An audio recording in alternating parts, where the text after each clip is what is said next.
what was your reaction when you got the part, and why did you want to be part of Star Wars? My reaction when I got the part was pure shock and awe.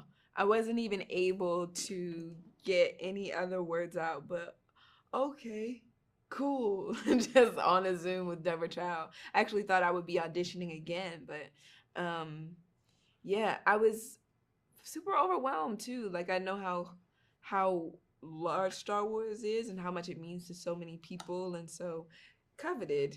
Exactly. So, yeah. All right, now tell us a little bit about Reva and the Inquisitors. So a little about Reva. She is dangerous, deadly, fierce. Um, she's a Jedi hunter, an Inquisitor. One of four total, all subordinates of Darth Vader, and they all have their own ways of doing things. And she is serious about her job, and she'll do whatever she has to get the job done. And how did it feel to put on that costume for the first time? Did you feel empowered as Reva? I did. I did. Actually, the costume does a lot of work for you. So putting on the costume for the first time, it just makes you stand a certain way. Um, and also, like, I found myself being really, like, misty at it. I was like, wow, like, I'm wearing a cape. It's crazy. That's great.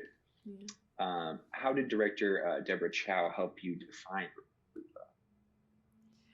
Deborah Chow, our director, was really great about inviting me into the process of working on and developing who Reva would be.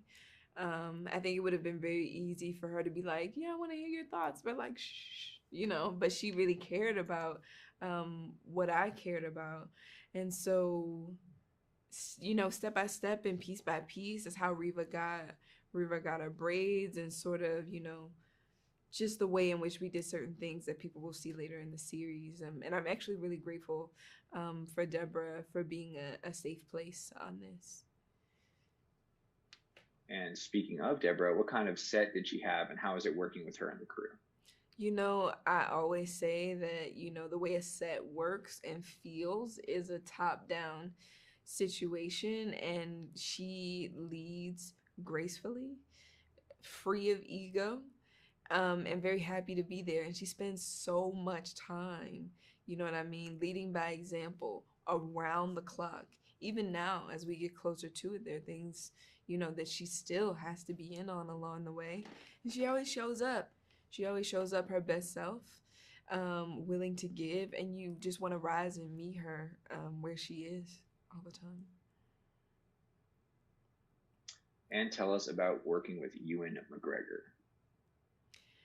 Working with Ewan McGregor is like super wild. And he's just so gracious and a wonderful human being.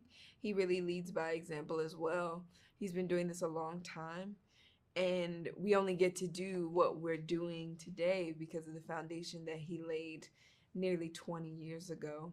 And so to be in Star Wars, but to be in Star Wars with Ewan is more than I could have asked for. And what was your training like, and what part of the training did you like the best? Our training was very involved. We had 4 months of training before we ever even touched set.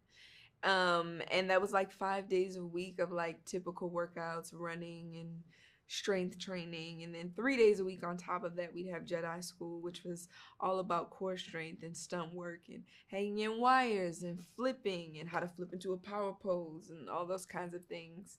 And it was really involved. But I think the thing that I appreciated most about it was that we all did it together, though we might have been in separate, you know, pods in the room working on different things.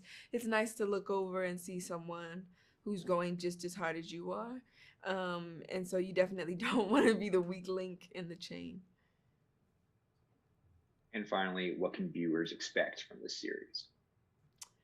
Viewers can expect a wild ride, a six-part series that absolutely feels like a feature. And I hope they like it. I hope they enjoy it. I had fun making it.